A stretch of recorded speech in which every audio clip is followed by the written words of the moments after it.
Buat kalian yang masih bingung tentang batasan order, order pasar, stop limit, dan juga OCO, di video kali ini kita akan bahas. Tapi kalau sepertinya kepanjangan, aku akan bagi video ini jadi dua bagian. Oh ya, senang banget aku informasikan kalau aku baru bikin grup diskusi tentang investasi. Itu kalian bisa bergabung dengan cek linknya di kolom deskripsi. Jika kalian punya pertanyaan, jangan ragu tulis di kolom komentar. Jangan lupa untuk like, komen, dan juga share video ini ke teman-teman kalian.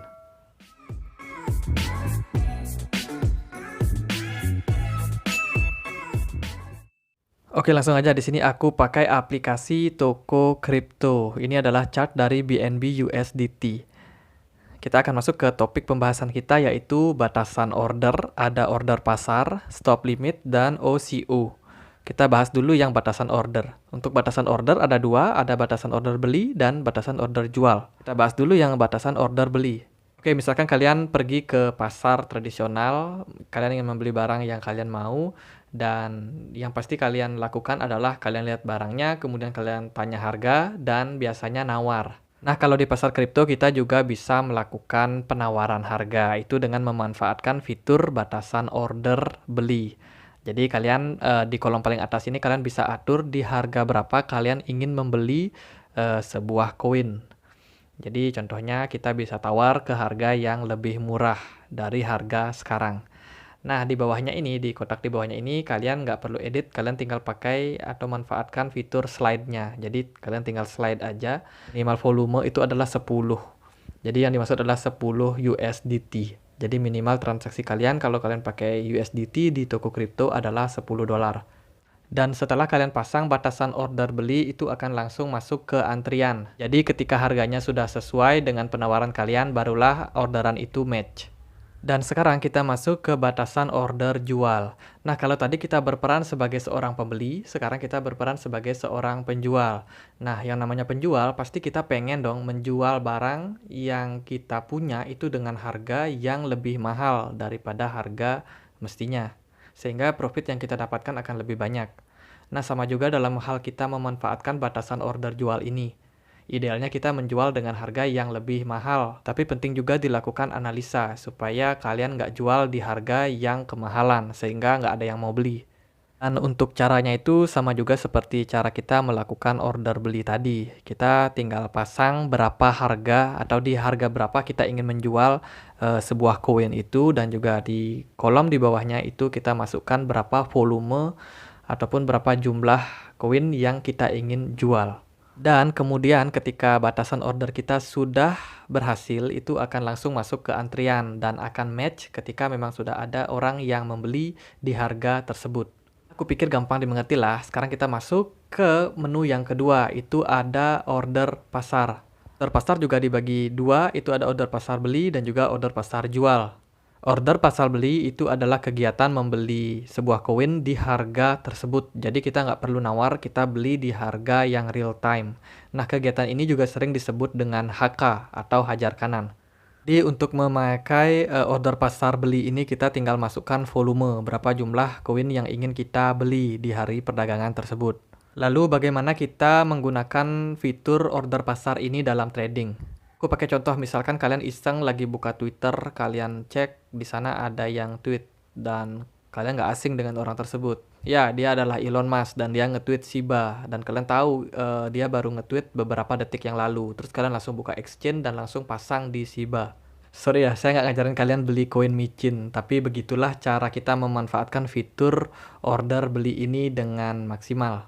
Selanjutnya ada fitur order pasar jual. Nah, fitur ini berfungsi buat kalian yang mau menjual sebuah koin di harga real time-nya. Jadi kalian nggak perlu patok di harga yang lebih tinggi, tapi kalian langsung jual di harga tersebut.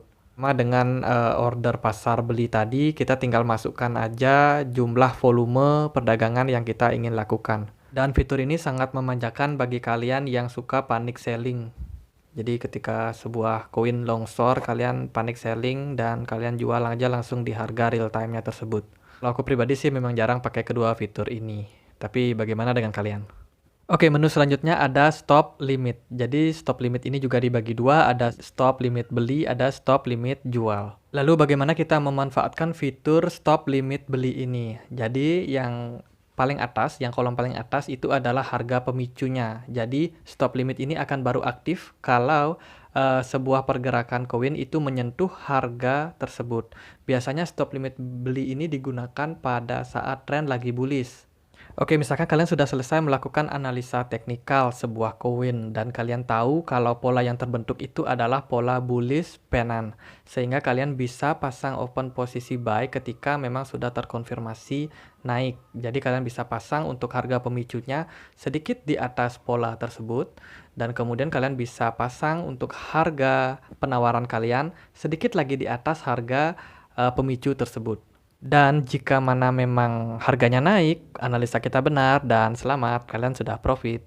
Kalaupun ternyata analisa kita keliru, setidaknya kita belum punya barangnya, sehingga kalau harganya dibawa turun, kita tidak perlu melakukan cut loss. Coba bayangkan misalkan kita tidak menggunakan fitur stop limit beli ini, dan kita gunakan fitur order pasar, sehingga kalau kita sudah terlanjur beli di harga tersebut, tapi ternyata analisa kita salah, harganya turun, kita terpaksa harus cut loss. Jadi cara pakai fitur ini di kolom paling atas kita gunakan atau kita isi harga pemicunya. Jadi di harga berapa orderan ini akan mulai aktif dan di bawahnya itu kita tulis di harga berapa kita ingin membeli sebuah koin. Seperti yang saya bilang tadi, idealnya kita pakai saat market lagi bullish. Dan di bawahnya tentu saja kita masukkan volume perdagangannya. Jadi kalau pakai USDT itu kita pakai minimal volumenya adalah 10. Dan kemudian orderan kita akan mulai aktif ketika memang harga tersebut sudah konfirmasi menyentuh harga pemicunya. Dan akan otomatis dibeli di harga yang kita pasang. Lanjut ke menu stop limit jual. Nah, kalau tadi kita pakai stop limit beli itu saat market lagi bullish, kalau yang ini kita pakai saat market lagi bearish atau mengalami penurunan. Jadi stop limit jual ini berfungsi untuk membatasi kerugian kita.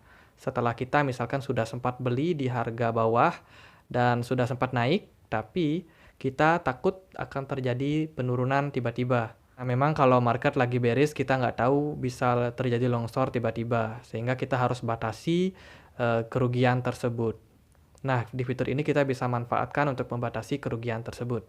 Kita pakai contoh lagi, misalkan dalam analisa teknikal kita tahu kalau market lagi bearish dan kita menemukan sebuah pola, yaitu bearish pennant. Kita sudah punya barang dan sudah sempat sedikit naik dan kita ingin membatasi kerugian kalau tiba-tiba terjadi penurunan. Kita bisa pasang di posisi ini. Jadi kita pasang untuk pemicunya di posisi ini dan kita jual itu sedikit di bawah harga pemicu tersebut. Ya, kalau memang kekhawatiran kita terbukti dan market turun lagi, kita bisa membatasi kerugian tersebut. Jadi ini efektif sekali buat kita membatasi kerugian, terutama bagi kalian yang nggak selalu bisa melihat pasar, sehingga kalian bisa tetap bekerja atau tetap melakukan aktivitas kalian. Untuk cara pasang stop limit jual itu sama seperti stop limit beli, jadi harga yang paling atas itu adalah harga pemicu. Jadi harga pemicu ini adalah harga di mana sebuah fitur ini akan aktif. Jadi dia akan mulai aktif ketika harga itu menyentuh harga yang kalian pasang untuk pemicunya. Dan dia akan mulai menjual di harga di bawahnya. Jadi idealnya kita pasang sedikit di bawah harga pemicu tersebut. Jadi sedikit lebih murah dari harga pemicu tersebut. Dan di bawahnya seperti biasa adalah volume, berapa jumlah yang kita ingin jual.